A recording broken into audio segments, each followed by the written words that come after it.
I want to now bring in the Member of Parliament for Ningo-Prampram, Nartey George, so that we have a conversation on the presentation. Good evening to you, Honourable. Two quick things, and your caucus, that's the minority in Parliament, have accused the President of reckless borrowing and also misappropriation of COVID-19 funds. But today, when he appeared in Parliament, he said no, he has not been reckless and not misused COVID-19 funds. Well, good evening to you and good evening to our listeners. I think it was the most distasteful comment anyone occupying the highest office of the land would make. The president sought to whitewash corruption today.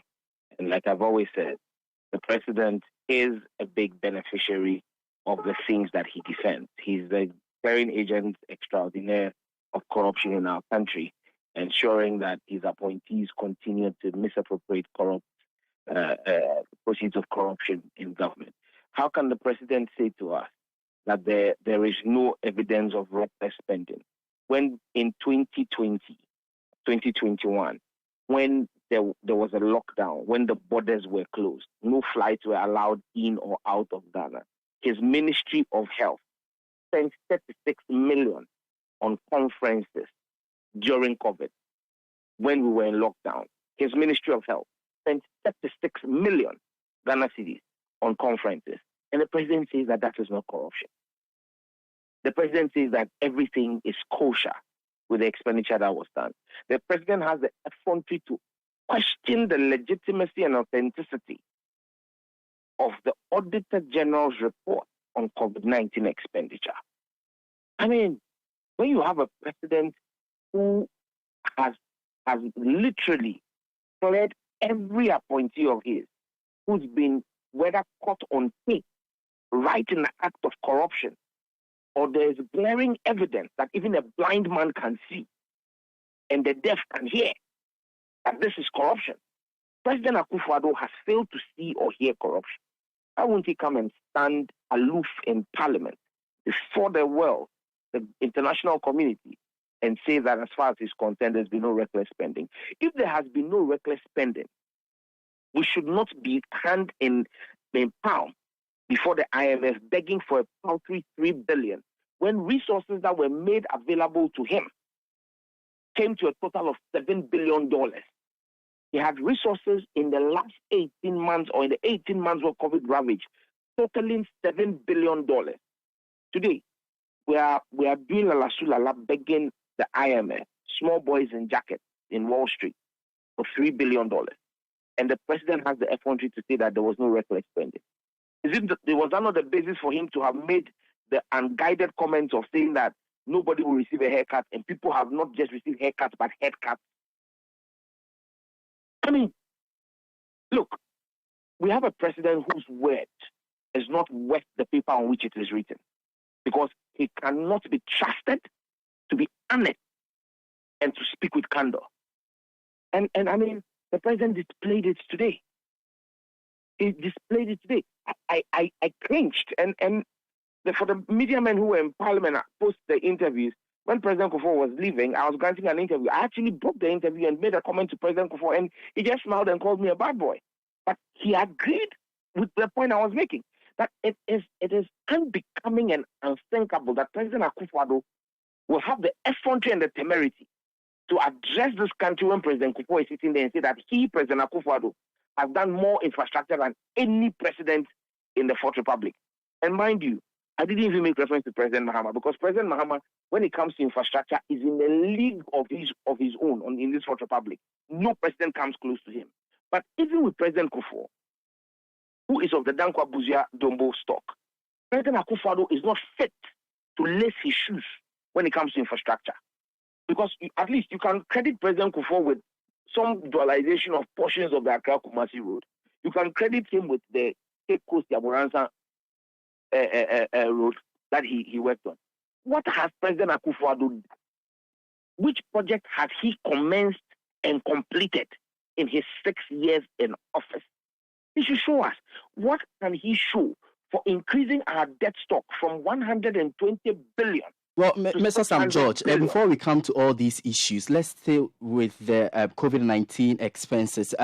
Because the president actually said no matter how bad the situation is, the funds were used in the interest of Ghanaians, in fact, to protect lives and also to sustain the economy. And he also made reference to the explanations provided by the ministers for health and finance that all those expenses were made in accordance with the Public Financial Management Act and also with parliamentary approval. You still want to disagree? When the president speaks, he annoys us. Our president will make more sense to us if he's quiet. Because the things that you are quoting the president as having said, which I have known because I sat in parliament and heard him say them and cringe, actually do not make any logical sense. And I would have preferred that the president just came to parliament, nodded his head, stood up and left. That would have made more sense. Than for the president to have fucking blatant untruths before the whole world. I mean, how can the president say that they sustain the economy? Is this economy sustained? An economy where our inflation rate, official inflation rate is 52%, unofficial is 120%. An economy where our city, in the space of 6 weeks, lost almost 40% of its value. Does the president understand the use of the words the words he uses? Sustained the economy. How do you sustain an economy and the economy is in collapse? The economy is in free fall. How have you sustained an economy and yet you are begging the IMF for $3 billion? If we don't get it by end of March, God knows what's going to happen to this country. How can you be in such a mess and be pontificating that you have sustained the economy? I mean, what is wrong with our president? Look, we need to let the president know that we have people who have the capacity of rational thinking in our country, and he cannot continue to take that for granted and talk down on our intelligence. We seem not to be angry enough. He says they gave interventions, water. How many people in Ghana are connected to Ghana Water? How many households in Greater Accra are connected to Ghana Water? And even the so-called free water that was given, has water not been increased, the tariff for water been increased by 60%? Have we not paid more for it? And since COVID came, since 2021, have we not been paying 1% COVID levy on everything that we spent? So did he really give us anything for free? So do these explanations by the president put to rest, I mean, your push for accountability in the use of COVID-19 funds? Respectfully, this question doesn't even make sense to me.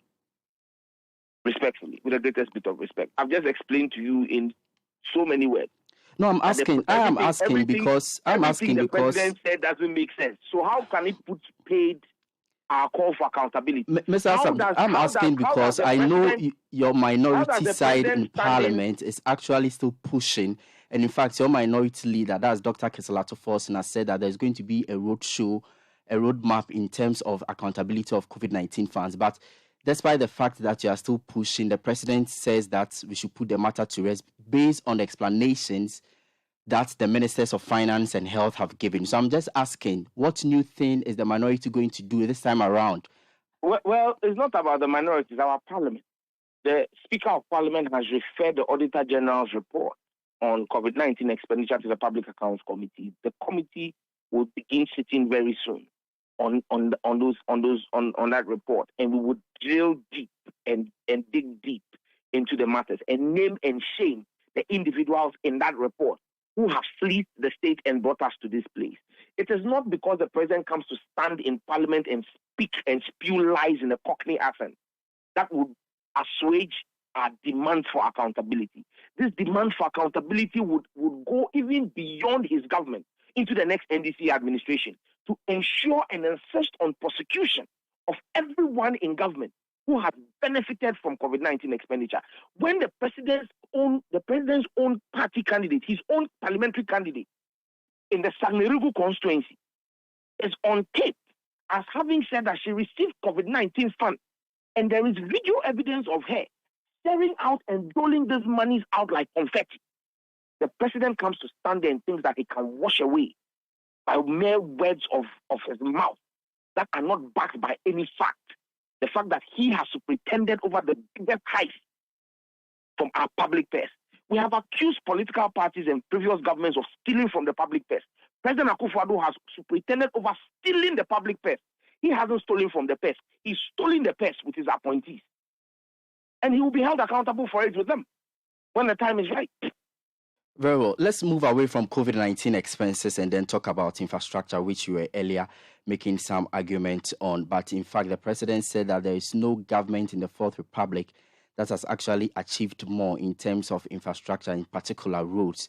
In fact, maybe he is saying that because the government, that's the NPP, has completed the Tamale interchange, the Tamale airport, and it has also completed the Pokuase interchange. And in fact, there are also plans to complete the one just here in Circle. Of all the projects you just mentioned, the only project that was engineered and started by the Akufo-Addo administration was the Tamale interchange. The Tamale airport, phase 1, phase 2, all had their inception. In fact, phase 1 was completed under President Mahama. Phase 2 was started and was 58% complete with all funds secured in 2017. So President Akufo-Addo has no credit to take because he didn't come to secure funds. He didn't bring any agreements to Parliament for funding for Tamale phase 2. Obechebi Lamte, my goodness. Again, another Mahama project with Parliament approving. You see, you cannot run away from these things because the hazards are there. The dates for the approvals are there. Obechebi Lamte was not him. It was Mahama. That's like Kwame Nkrumah Circle. Just like the Kaswa interchanges. And so when you want to give him credit, it must be credit for something he has done, not what he has not done. And that is the question we are asking. In which area can President Akufo-Addo is not even fit to lace the shoes of President John Ajikun Kufuor, not to even talk of John Dramani Mahama, who is in a league of his own. Look, Babada, the president came there today and came to literally run his mouth and brag about achievements that are non-existent. You would have expected that the president would have listed projects that his government, had started and he had completed.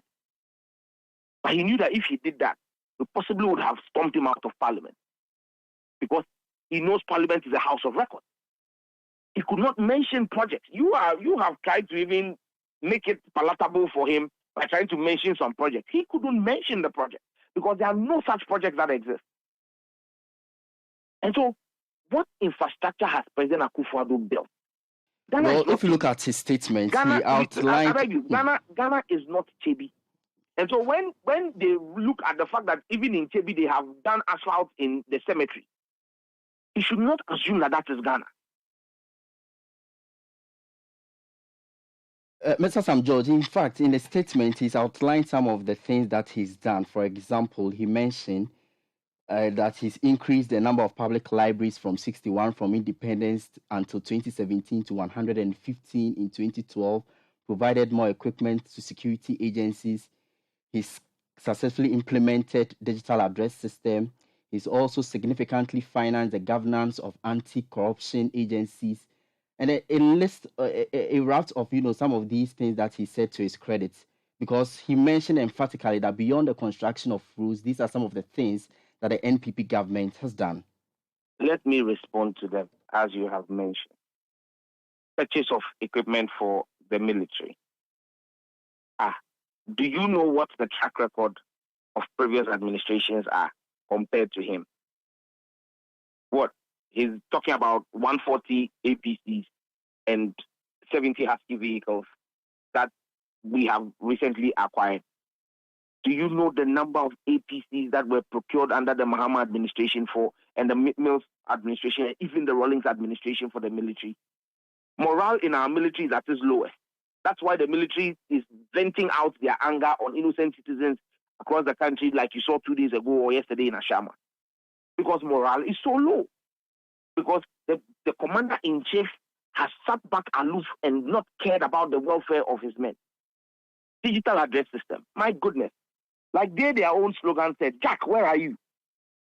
Let me ask you, for the purposes of this interview and for the purposes of our listeners, how many of our listeners have ever used Uber or used a GPS system, that is the Jack Where Are You system, or not Google Maps? I ask you, and for every Uber driver that is listening to me through on 97.3, how many of them are using Ghana Post GPS to carry out their services? So when the president comes to stand there and tell you that he's done Ghana Post GPS, which was a rape of the public purse that has served absolutely no purpose for the Ghanaian economy, you think that that's something we should credit him with? The president is talking about public libraries.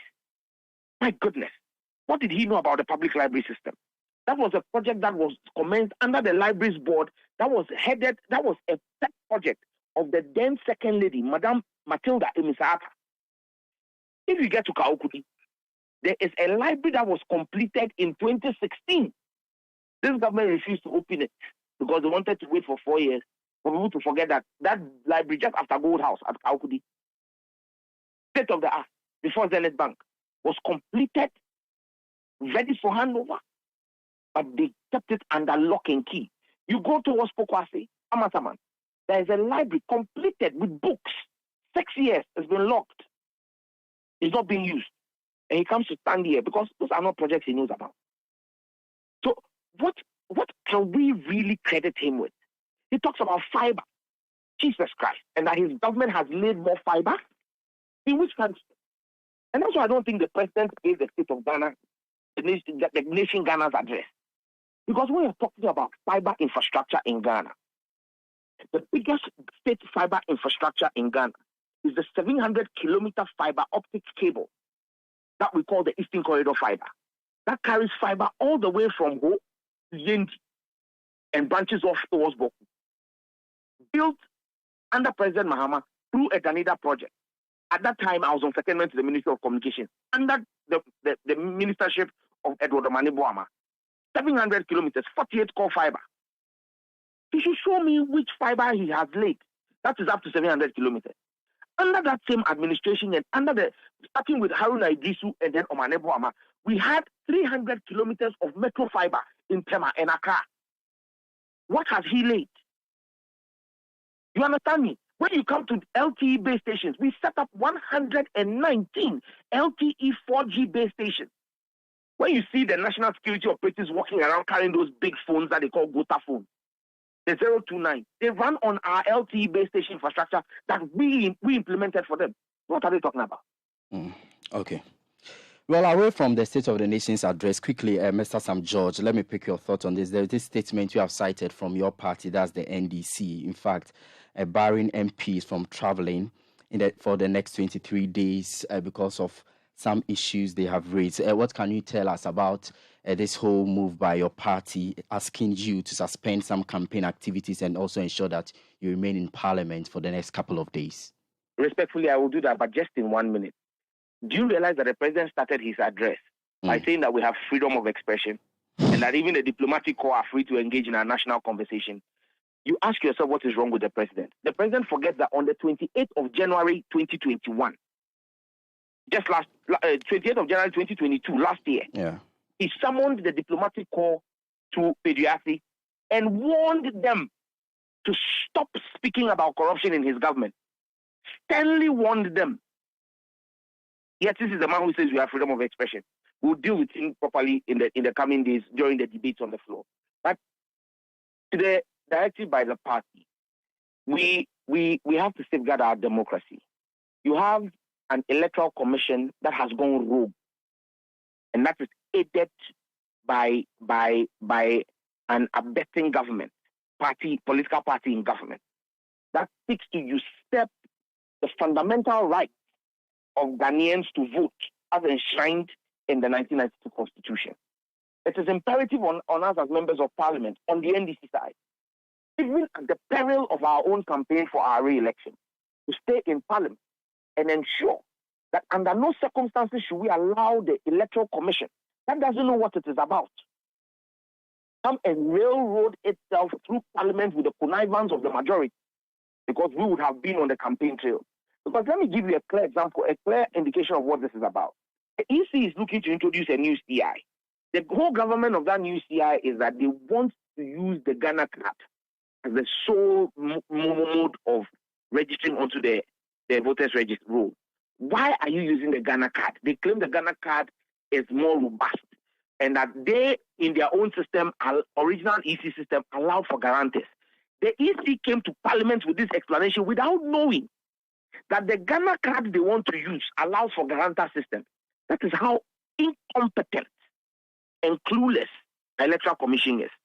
And if we leave them to continue to play with our democracy, we all stand at risk of not even seeing 2024 a democracy.